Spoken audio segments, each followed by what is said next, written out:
नमस्कार, आप देख रहे हैं वीके न्यूज और मैं दृष्टि उपाध्याय। पूरी दुनिया कोरोना के वायरस के बढ़ते खतरे से जूझ रही है और इस वायरस से जंग जीतने के लिए हर देश अपने स्तर पर बड़े बड़े कदम उठा रहा है। वहीं भारत में भी केंद्र और राज्य सरकारें कोरोना को हराने में लगी हुई है।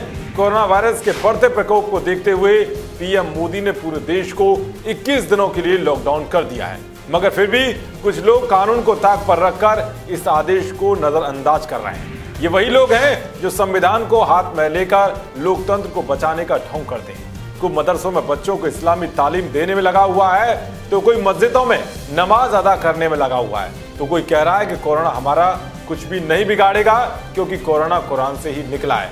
ऐसा ही एक नया मामला सामने आया है उत्तर प्रदेश के जिला रामपुर से, जहां से सपा के कद्दावर नेता आजम खान सांसद हैं और इन दिनों वो जेल की सलाखों के पीछे हवा खा रहे हैं। दरअसल लॉकडाउन के बावजूद भी एक मौलवी मदरसे में बच्चों को पढ़ा रहा था।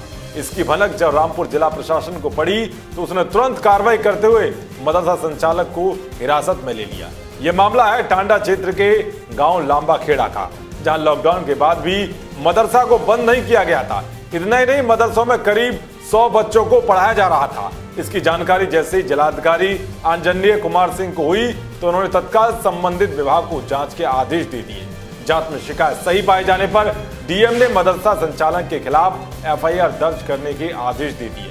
इसके बाद डीएम ने बताया कि जिले में लॉकडाउन का सख्ती से पालन किया जाएगा क्योंकि ये जनता के हित में है और जरा सी लापरवाही सभी को भारी पड़ सकती है। इसे देखते हुए किसी को भी घर से बाहर निकलने की अनुमति नहीं दी जा सकती। इस दौरान गैस एजेंसी, पेट्रोल पंप और जरूरी सामानों की दुकानें खुली रहेंगी। वहीं लॉकडाउन की घोषणा के बाद भी बेवजह सड़कों पर घूम रहे 10 लोगों को रामपुर पुलिस ने हिरासत में लेकर उनके खिलाफ मुकदमा दर्ज किया है। अब सवाल यह है कि जहां पूरे देश में बड़े से बड़े मंदिरों, गुरुद्वारों और चर्चों को बंद किया हुआ है, तो फिर ये मौलवी बात मानने को तैयार क्यों नहीं है? जब पूरी दुनिया लॉकडाउन की जद में है तो फिर ये लोग मदरसों में ऐसी कौन सी तालीम देने में लगे हुए हैं कि अगर कुछ दिन मदरसों को बंद कर दिया गया तो फिर उस तालीम को बच्चे भूल जाएंगे। वैसे आपको ये भी बता दें कि बीते दिनों लॉकडाउन के दौरान मेरठ में पुलिस ने मस्जिदों में नमाज पढ़ने पर रोक लगा दी थी। इसके बाद भी मुस्लिम समुदाय के लोगों ने ना तो 22 मार्च को जनता कर्फ्यू का पालन किया और ना ही शाम के 5 बजते ही थाली या ताली बजाकर अपनी जान जोखिम में डालकर काम करने वाले लोगों का अभिनंदन किया।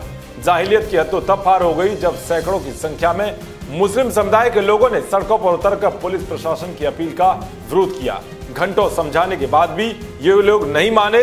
इसके बाद पुलिस ने कार्रवाई की चेतावनी दी, तब कहीं जाकर ये लोग अपने घरों को रवाना हुए। इसके अलावा लॉकडाउन के बावजूद भी महाराष्ट्र के भिवंडी में भी नमाज पढ़ने का मामला सामने आया था, मगर जब सरकार के आदेश का खुलेआम उल्लंघन हुआ तो भिवंडी शहर की पुलिस ने आज बीबी मस्जिद के पदाधिकारियों के खिलाफ कार्रवाई करते हुए सीआरपीसी की धारा 144 और आईपीसी की धारा 188, 269 सहित राष्ट्रीय आपदा उल्लंघन अधिनियम 2005 की धारा 51B के तहत मामला दर्ज किया था।